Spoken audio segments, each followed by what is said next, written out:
Good evening, everybody. Thank you. Any member or officer in physical attendance with an electronic device should mute it to avoid feedback. Any remote participant, please keep your camera and microphone off unless you wish to speak, and ideally do not use the camera facilities this can affect the quality of the IT connection. The meeting may be recorded, and data collected during the recording of the meeting will be retained in accordance with the Council's data retention policy. The recording of the meeting may be added to the Council's website. Members accessing the meeting remotely should use their Swale Borough Council or Kent County Council laptops to participate virtually. If you join using the link on the website or on a mobile and a tablet device, it is not always possible to identify you, and you may not be recorded as in remote attendance. Welcome members, officers and any members of the public to this licensing committee meeting, including any visiting members and members of the public. The following staff are in attendance: Conscientious Lawyer, Mid-Kent Legal, Helen Ward; Community Service Manager, Steph Curtis. That didn't go well, did it? Licensing Team Leader, Joe Thompson; Democratic Service, Joe Nalona. Are members all aware of the emergency evacuation procedure? There are no planned evacuations. If the alarm sounds, Democratic Service will direct all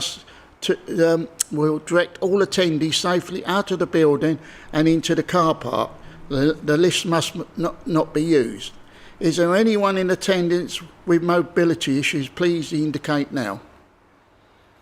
No, you look all healthy. Joe, will you announce any apologies, please? Thank you, Chair. Apologies have been received from Councillors Eyre and Noy.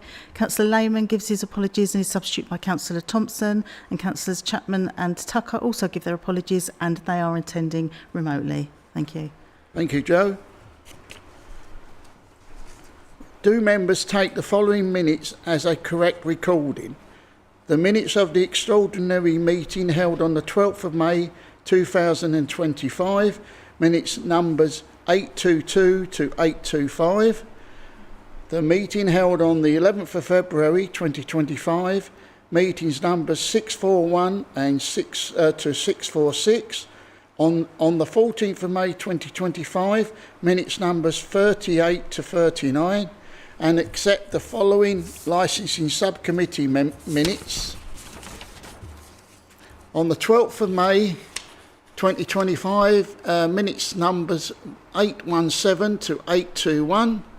19th of June 2025, minutes numbers 83 to 87. 24th of June, minutes numbers 88 to 92. Are you all agreed? Thank you. Are there any declarations of interest?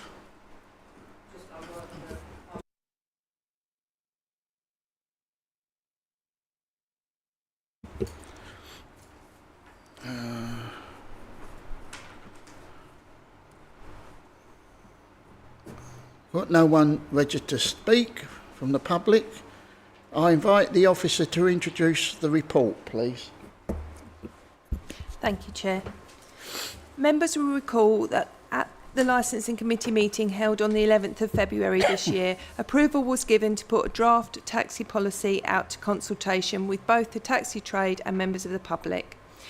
This report presents the results of the consultation and asks members to consider what they feel should be included in a final draft policy so that it can be updated before final approval is sought from the Policy and Resources Committee, ready for commencement on the 15th of September 2025. The aim of the draft policy, as presented to this committee in February, was to incorporate, where appropriate, the recommendations of the best practice guidance published by the Department for Transport in November 2023. The draft policy is attached as Appendix 1, pages 15 to 108 of the agenda.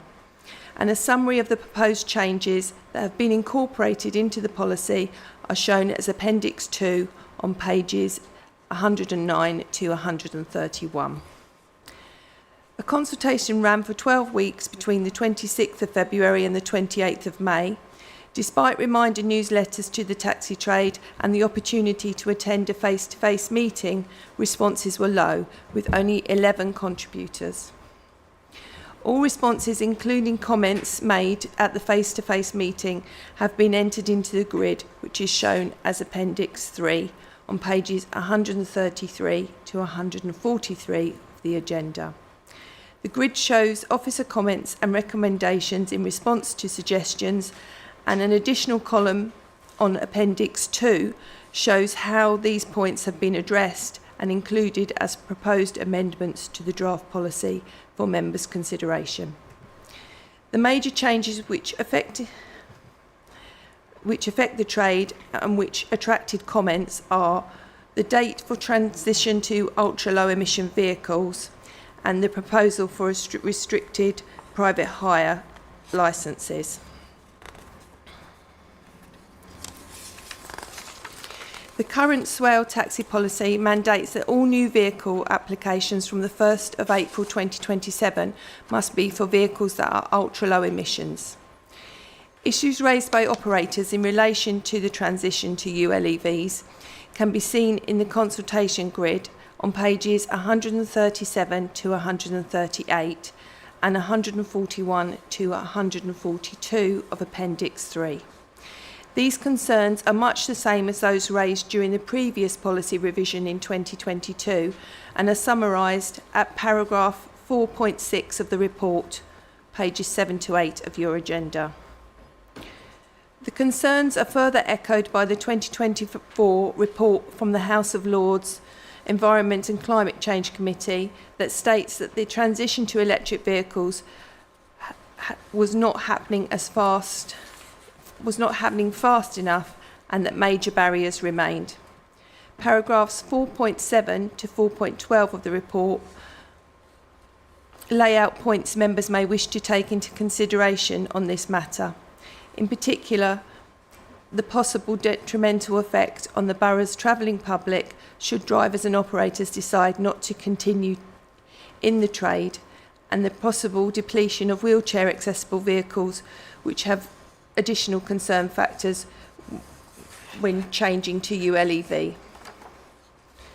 Licensing have consulted departmental managers, in particular the head of Environmental and Leisure Commissioning, and with their steer propose revising the date from 2027 to 2030, with the suggestion that this is looked at again at the next policy revision. The restricted private hire licences is a compromise of a suggestion from the Department for Transport Guidance that local authorities should consider the removal of the topographical test for applicants of private hire driver licences, and is considered in response to requests from applicants and operators over the past 5 years for this type of licence.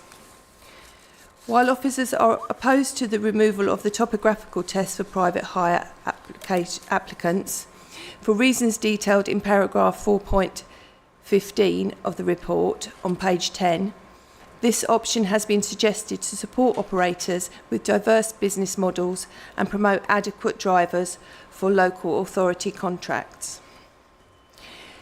The comments from one operator on page 133 to 134 of Appendix 3 show support for this type of licence and give an example of the type of work they may be used for. Paragraph 4.16 of the report addresses concerns raised about how the restricted private hire badge will work, and proposed amendments have been made to the draft policy to reflect those issues and aid compliance and enforcement should members be minded to agree this proposal. Members are asked to agree the changes to the policy following the consultation and accept the draft or provide guidance to officers on any amendments they consider appropriate. Members are also asked to delegate any future minor amendments to the Policies and Communities Manager.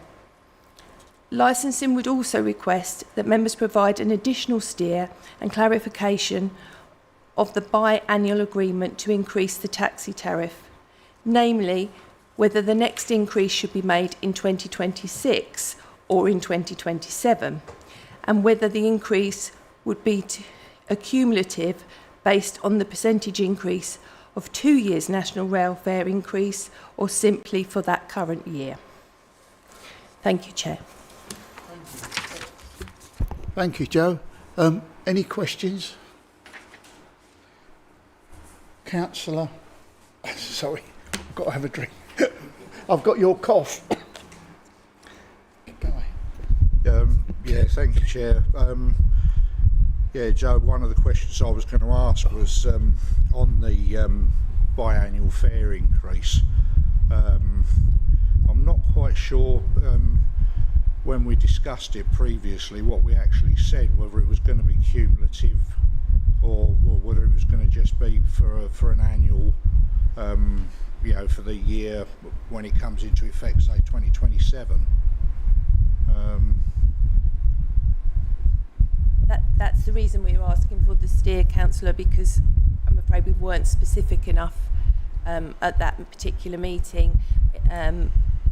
Those were questions I should have put to members then. Just to clarify, so the last increase,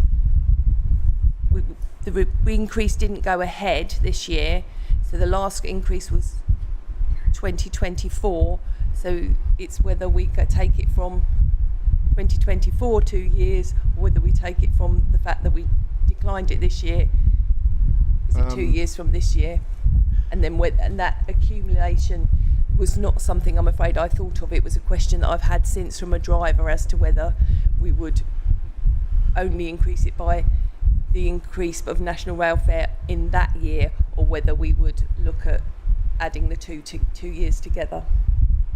I mean, I think from my perspective, since the fare hasn't been increased since 2024, I think it would be prudent to take the next increase from 2026.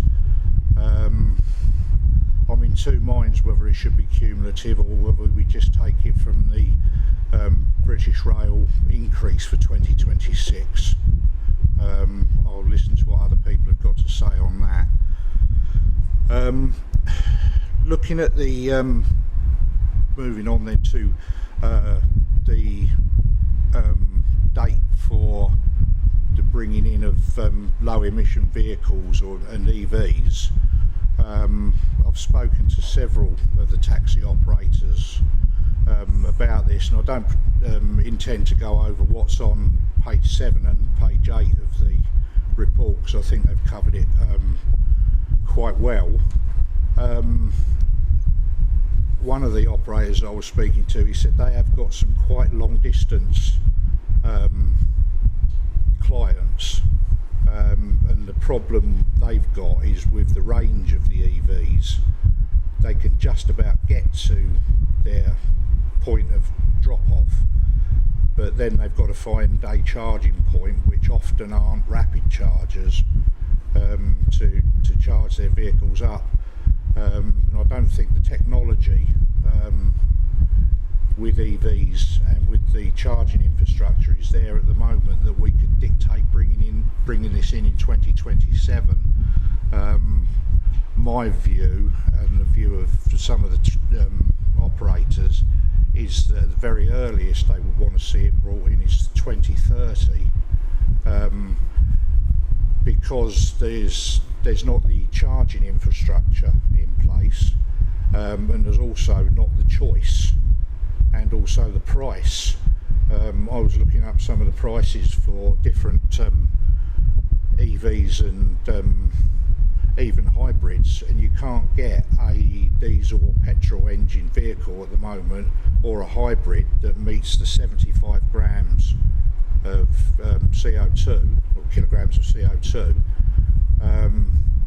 So you're very, very limited to what you can actually buy in the EV range, and also looking at that, the prices of them, on average, the premium over a petrol or diesel car that meets Euro 6.2 or Euro 6 as we've got at the moment is anywhere between £8,000 and £20,000 premium per vehicle, and for most of the operators that would be strictly prohibitive, and you probably get a lot of the operators would cease trading if they were forced to spend that much extra money on pure EVs.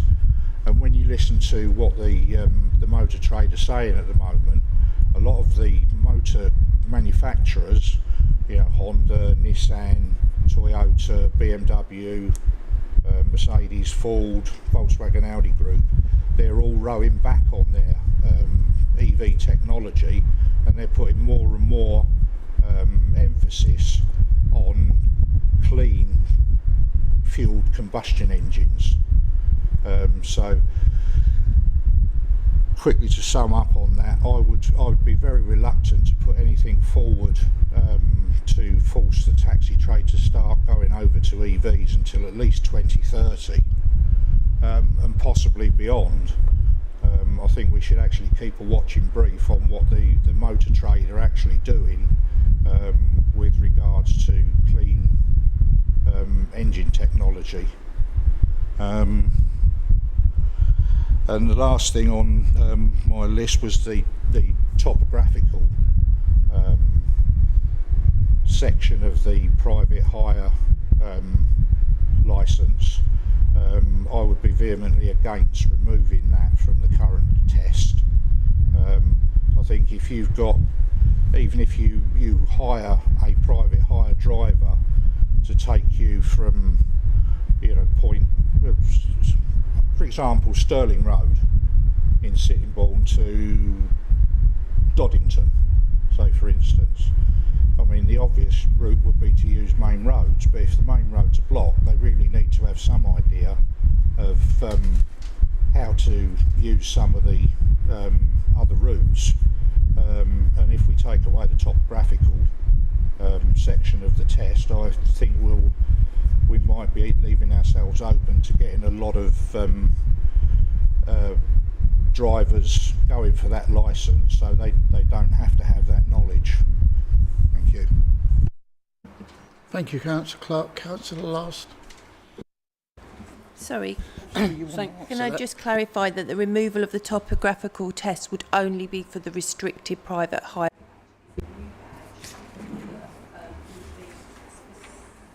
Oh, sorry, it's a new badge that would be specifically for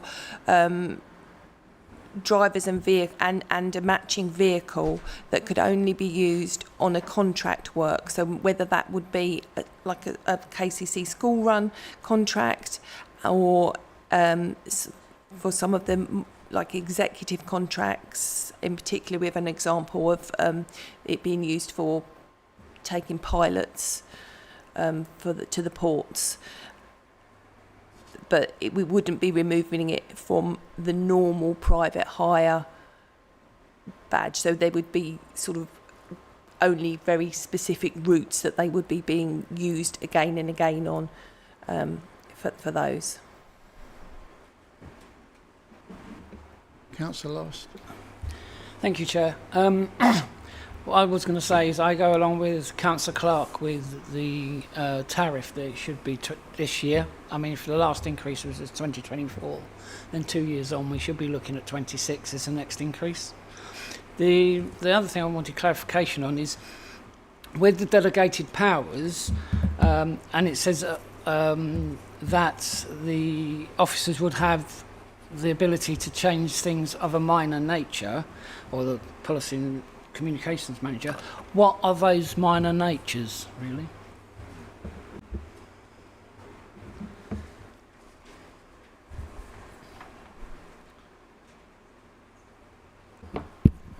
Thank you, Joe. Just to help clarify, what the policy does is it specifies what a substantial amendment is. So a substantial amendment is one that will have a significant financial effect on licence holders, will have a significant procedural effect on licence holders, or may be perceived by the trade or the public to not be consistent with the published objectives. So that encompasses everything that is substantial.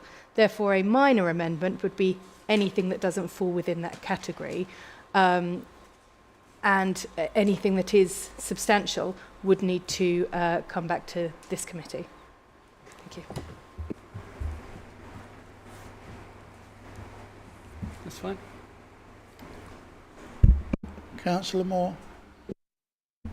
Thank you, Chair. Got a few questions about, so obviously the 2027, I think, for the electric vehicles, I think like Councillor Clark said, I don't think is realistic.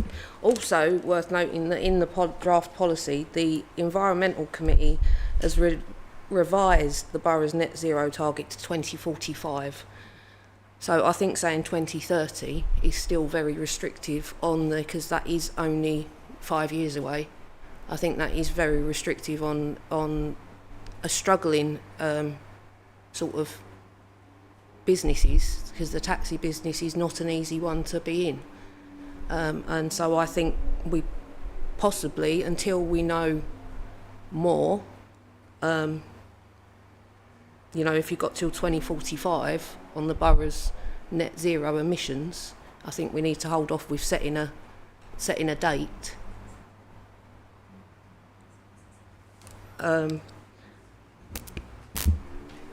So, I mean, because obviously there still isn't the infrastructure for the electric cars, especially at the eastern end of the island, on school runs that go sort of, like you say, up the country. If you need the wheelchair accessible vehicles with the 7 and 8 seaters, you can't get any of them currently as an electric vehicle.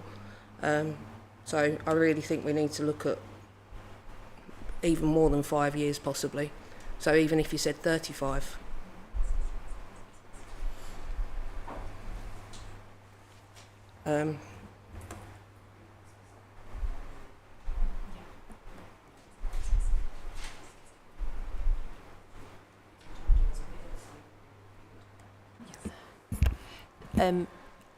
The date of 2030 was, like I say, it was steered by departmental managers, in particularly the environmental manager, but it is also in line with the date that the government have set on for no more petrol vehicles to be made.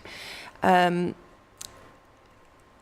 other point with it is that, as Helen was just pointing out, there's no date set within 2030, so it doesn't say the 1st of April or anything, it just says 2030, and the policy would be up for revision then, because it's a 5-year policy.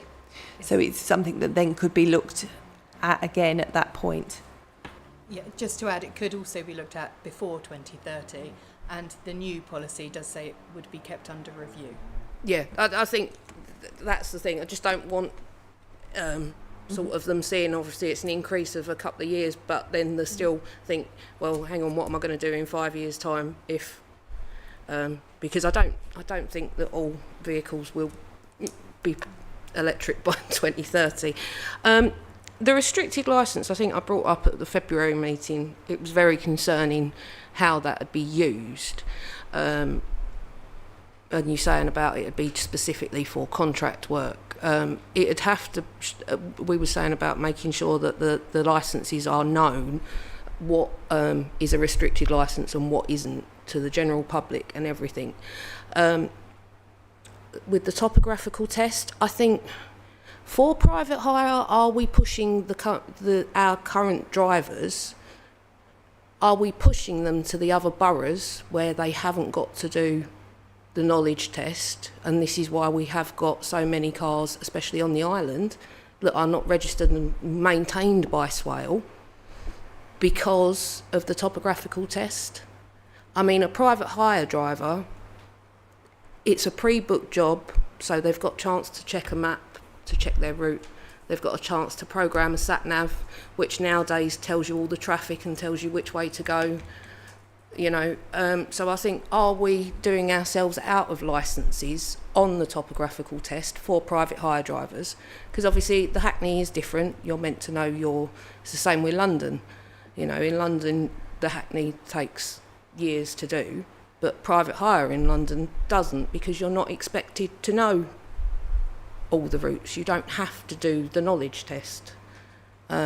So again, it might reduce the sort of drivers we're not getting, so then we'd increase our drivers, and so they wouldn't need the restricted licence because they'd have more drivers to do them contracted works. Is another way of looking at it. It's just putting that sort of advocate on, because I think that is what a lot of the drivers obviously struggle on, is probably the topographical test. And private hire drivers really don't need to know every route like a Hackney driver does. Maybe even just a more basic knowledge. But it could be the key in getting the drivers registered back in Swale, where we have more control over policing the sort of what the drivers are doing, because at the moment there is quite a few drivers, majority I think on the island, that haven't got Swale licences, and so we have no control over them. So that's just my opinions on that. Thank you. I think we have reduced the ask for the topographical test already, in that drivers used to have to do a topographical test on their area, so Faversham for example, and they used to have to do swale routes, so journeys from one part of the borough to another, and we took that element out of the test, so they now only have to do their particular area. I think it is more of a psychological barrier than it is an actual barrier in terms of the tests. When we look at drivers who have failed the topographical test, they generally fail in other areas of the test as well. So I'm not convinced that it is as big an issue as some of them think it is. And I think there are other issues, like the length of time that it takes for a DBS to come back, which we have no control over, that delay badges for drivers. But I do understand your point, and it is a valid one, Councillor. Thank you, Joe. Councillor Thompson. Just a little one. I was trying to find it in here. What's the age that vehicles are as a taxi? What's your maximum age? It would depend on the vehicle. Yeah. So if it's a wheelchair accessible vehicle, the Yeah. eight-seater, Yeah. they can be no more than 10 years at the point where they're licensed, and they can be licensed up until they're 15 years. And that is the same for the executive vehicles as well. For the standard Hackney carriage saloon type vehicle, that has to be no more than 8 years old at the time that it is first presented for a licence, and it can be licensed up into its 10th year. Oh, with that bit of info, I don't know. I'd like to see, even though these guys had a different view, which I get, because what I do is I supply electric cars, so of all different forms. Since 2012, did talks on it. They're now quite affordable. So an ID4 is now £15,000 to £16,000, got a range of 280 miles, which I just sold the other day, funny enough. So I think what we mustn't do is be governed too much by what taxi drivers would like to see, because we'll always go for the best option and the least amount of work, which we all do, because I know I do it as well. And also regarding charging, if they get together, which is what we've done in local areas, you can then work cooperatively to get chargers fitted. And it doesn't need planning, and it can be done within literally a few months. There's also a thing to note that within the motor industry, they're looking at a 700 million grant funding system to aid electric car promotion and sale. How that's going to manifest itself, we'll know that in about a week's time, as to whether that's infrastructure based or whether it's motor vehicle based. So that'd be quite good. So I think there's quite a selection, and going back, there are 8-seaters now, but they're not the manufacturers that we necessarily associate with everyday cars. So the Chinese manufacturers have completely usurped the German and European manufacturers. So they now supply more reliable cars with longer range, and even now offer a full lifetime guarantee on your battery. So you haven't even got the issue of thinking, oh, my battery's going to fail, which turns out not to be much of an issue anyway. The percentage of failure is so low, it's untrue. So I don't think necessarily give in too easily to that. The option's there. Happy to steer people if they want to know info. I don't make money out of it. I just talk about it. So I'm happy to help with that. But I think we should stick with a fairly strong note on air pollution. So it'd be really good to see that. So don't sort of go to 2035 or 2030. I think try and stick quite low. Bearing in mind they can now buy a vehicle with a 320, 330 mile range for under £20,000. So 18 to 15. In fact, even less than that you can get. So, in fact, the MG you can buy for about 8,000. So. Councillor Clark, you would have had sorry, not Councillor Clark, he's next on my list. Councillor Thompson, you would have had an interest. Oh, yeah, well, I mean, is that talk? Yeah, but it would have been, you know. Sorry, you're probably right. Yeah, thank you very much. I do wholesale, but I don't sell. Thank you. Councillor Clark. Yeah, thank you, Chair. I do have to disagree with Councillor Thompson on that. The average price for a car that is compatible with taxi use is somewhere around about £40,000 at the moment, and they've got no residual value whatsoever in the second-hand market. People just don't want to buy second-hand EVs, even with a guarantee on the battery. Coming back to what Joe said, I refer to page 10, 4.15. A long-term concern is removing the topographical test for all private hire only applicants. So I don't think we should remove the topographical thing. And to be quite honest with you, the drivers that come forward to do the knowledge test, if they fail the topographical part of it, it's because they haven't studied. They're just too lazy to put the work in to study and get themselves up to speed to get their licence. And finally, Mr. Chairman, it's something that I was just reminded of, allowing out-of-borough registrations for licences on cars and I don't know if it's personal licences as well, but I would suggest, and I'll put it forward as a proposal if I get a seconder, that as part of this policy we do not allow any out-of-borough registrations for cars or drivers, because as it says in the report, if they're registered out of borough, we've got absolutely no control over the suitability of the vehicles and how they're maintained. So I will put that forward as a proposal if I get a seconder. Thank you, Chair. I'm prepared to second that proposal. Yep. Sorry, just to clarify, in respect of restrictions for vehicles outside of the borough, that's not something that Swale can do at the moment.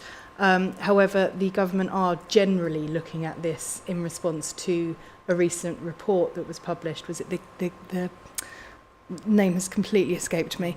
The report that was published regarding Rotherham. So the council are looking at cross-border hiring. The government are looking at cross-border hiring and matters like that, but Swale are not able to put that restriction on out-of-borough drivers or out-of-borough vehicles at this stage.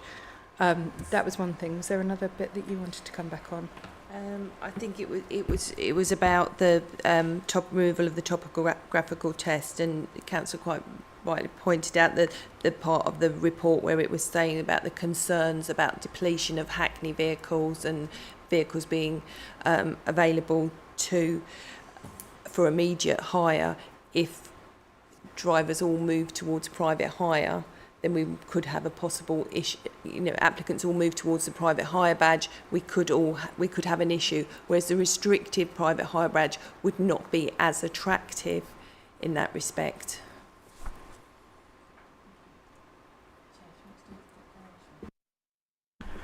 Councillor Thompson, could you declare your declaration of interest? I was just going to Your highlight. microphone. Yeah, I was going to highlight that it's all motor vehicles, so it's not just electric motor vehicles. So it's all motor vehicles: petrol, diesel, hybrid, other. Thank you very much.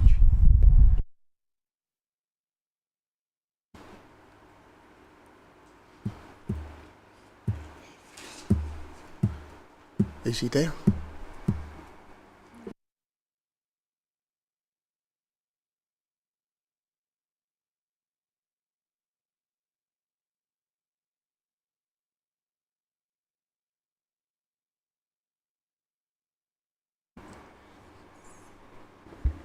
Chair, we had problems with Councillor Chapman's sound earlier on at the planning briefing. Are you on mute? There we go. There it is. You can talk now. Councillor Chapman, can you speak now, please?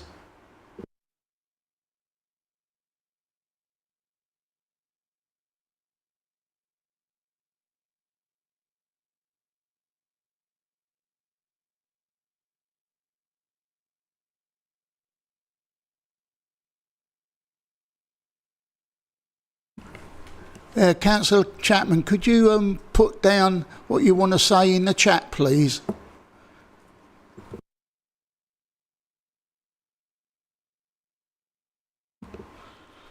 Yeah, thank you.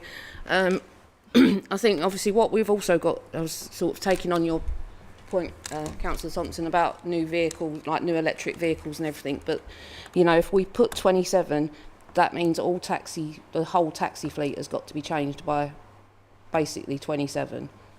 They'll be able to register any new licence or anything would have to be in 2027, which I think is unrealistic. A lot of taxis don't buy new vehicles because of the depreciation straight away, so they're not paying out 40,000 or even 14,000. Some of them might only be buying cars for £5,000 or less.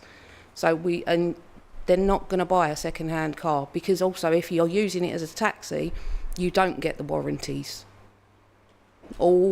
Any car dealer or anywhere you go, if they know you're using it for a taxi or it has been used as a taxi, you don't get the warranty because of the mileage that you're going to be doing, because you're doing about 60,000 miles a year plus.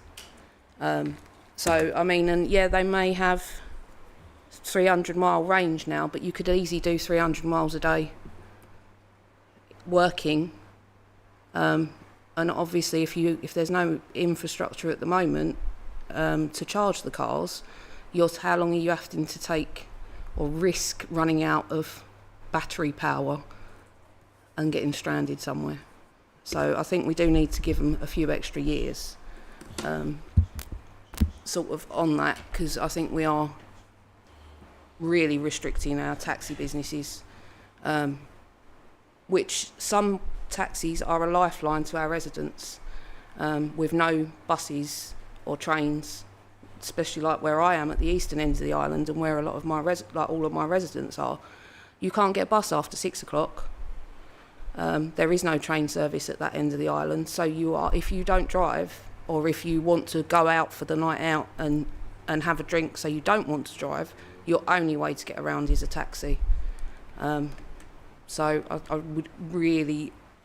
wouldn't want to see any of our taxi firms be put under too much pressure to adhere to a 2027 all electric or hybrid sort of restriction. I think it's too much for the actual business sector to put up with after COVID and losing a lot of drivers to COVID and everything like that. I think they're still under a lot of pressure to warrant that. Councillor Thompson, you wanted to come back? Yeah, I was just trying to get my head around that they might want to buy them new, but they don't get a warranty. So why would they buy them new? They don't know, I was going to say, they don't buy them new, they buy them second hand. Yeah. So they don't get a warranty on them anyway. Yeah, they'll still get, under Kia Hyundai, for instance, you'll still get a 7-year warranty from new. So therefore, whatever's left, whether you're a taxi driver or not, you still get the warranty. You do. Check it out with Kia and Hyundai. So, but that I get the problem, but it's also a lot of it's not trying it. So 300 miles is a long way. The average taxi driver in a day does, I think, 78 miles on average.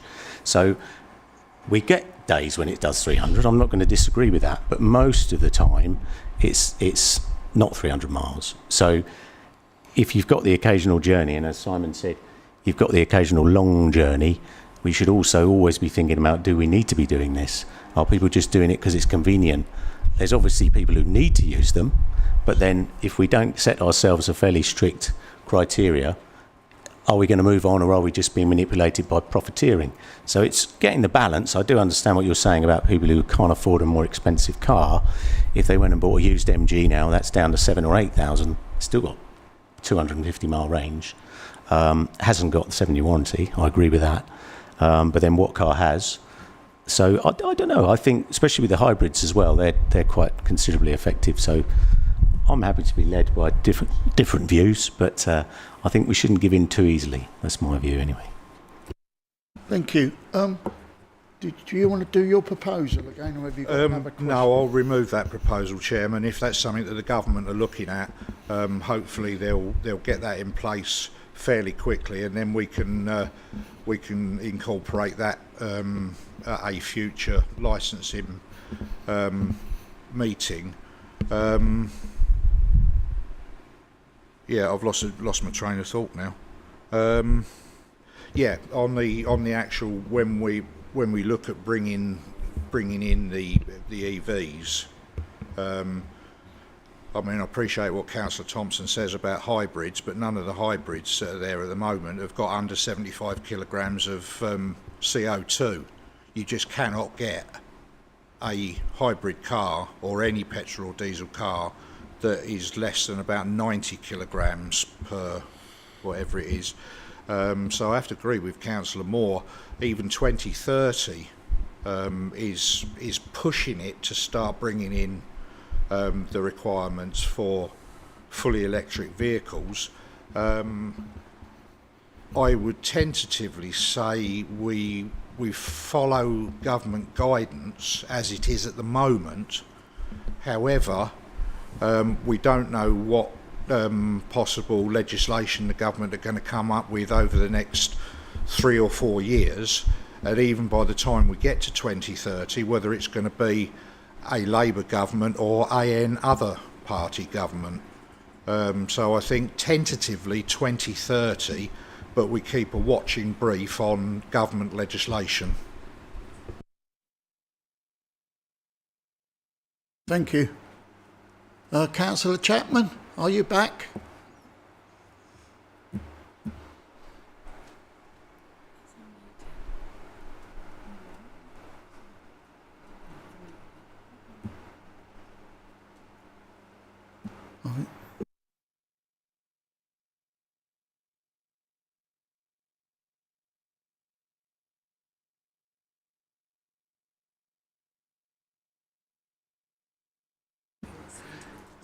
Councillor Chapman, could you put what you want to say in the chat, please? Thank you.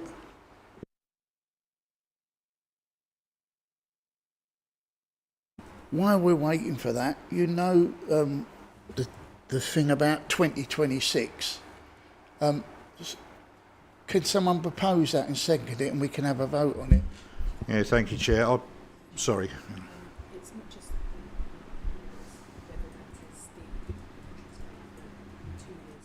Yeah.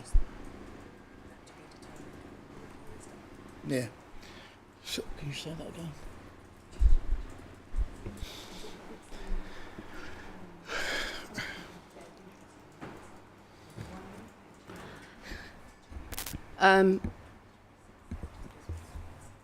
I was going to say, I mean, I'm happy to propose that we say 2030, and I sort of understand what you're saying about the Hackney licensing and everything. So, and propose the 2030 and the topographical for the restricted license, like we was discussing, and leave the topographical as it is for the rest.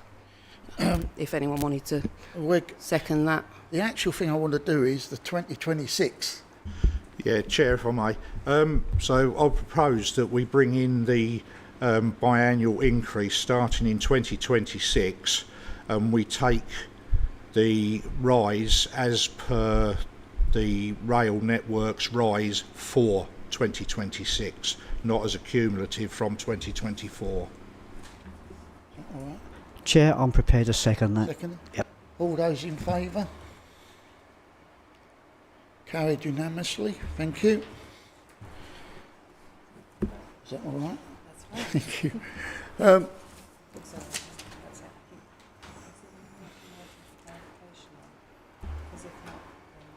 We can do are these recommendations going to be on block or individual? Do you want to do them individually? Because I think there might be Yeah. Right. The recommendations, we're going to do them individually. So, can I have a proposer for recommendation 1? Propose, thank you. Seconder? Thank you. All those in favour? Any against? Councillor Thompson? Hey? Yeah.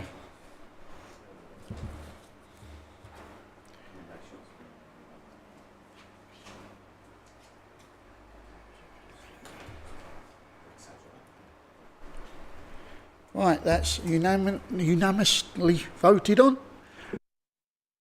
Recommendation 2. Proposer.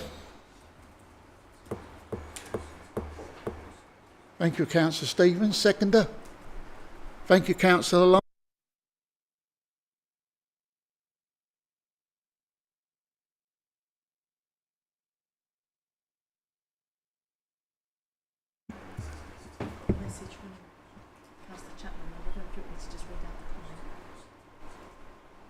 What is it? What's she saying? Yeah. Yes, please. I can't see it from there.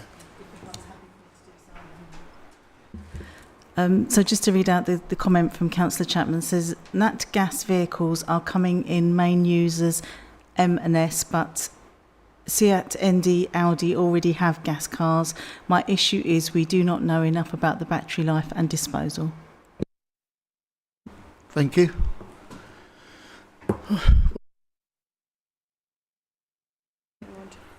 Oh, yeah. Recommendation number 3. Proposer. Thank you, Councillor Winkless. Seconder. Thank you, Councillor Jackson. All those in favour? Sorry, could I speak to that, Chair? It's just a question, really. On these recommendations, under the policies, which one are we looking at for the implementation of transfer to EVs? That would be, that would be 2030, with the recommendation that it be reviewed kept under review. Policy. Yes. Thank you. Thank you. Sorry, Chair, can we confirm who was Who second? You I posed. proposed, I think Councillor Jackson Councillor seconded. Thank you. All those in favour? I'll let Councillor Thompson carry on reading. So you're abstaining, okay. So that's carried 8-4, 1 abstention. Right, recommendation number 4. that's the one that's been clarified to 2026. Yeah. Yeah, this is the one that's been clarified to 2026. Could I have a proposer? Councillor Clark, seconder. Councillor Last. All those in favour? Carried unanimously. Thank you very much. Right, we can move on to the next one.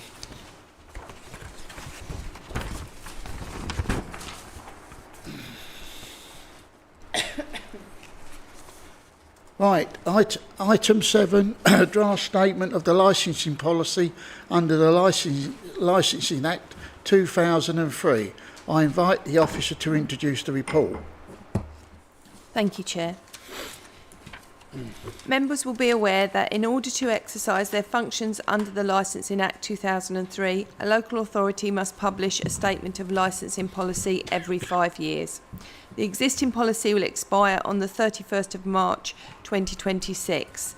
A revised draft policy has been prepared for members' consideration so that it may be sent out for the required consultation and adopted prior to this deadline. The draft policy is shown as Appendix 1, starting on page 149 of the agenda. Members will note that in the previous 5 years, there have been no major changes to the legislation that impact the policy. The proposed changes to the policy are minor, the majority of which are administrative, removing or updating out-of-date information. The suggested changes are shown in a table format as Appendix 2 on pages 183 to 185 of the agenda. An 8-week consultation is proposed to run from the 25th of July to the 19th of September. Consultation responses and recommendations will be put before a meeting of this committee on the 16th of October, and following members' consideration, the finalised policy will be presented to full council for adoption on the 12th of December if members are minded. Thank you. Thank you, Joe. Anyone got any questions on that one? No? There are 2 recommendations. Do I have a proposer to agree to 2 recommendations? I'll Councillor propose. Winkless. Thank you. Councillor Miller, second. All those in favour?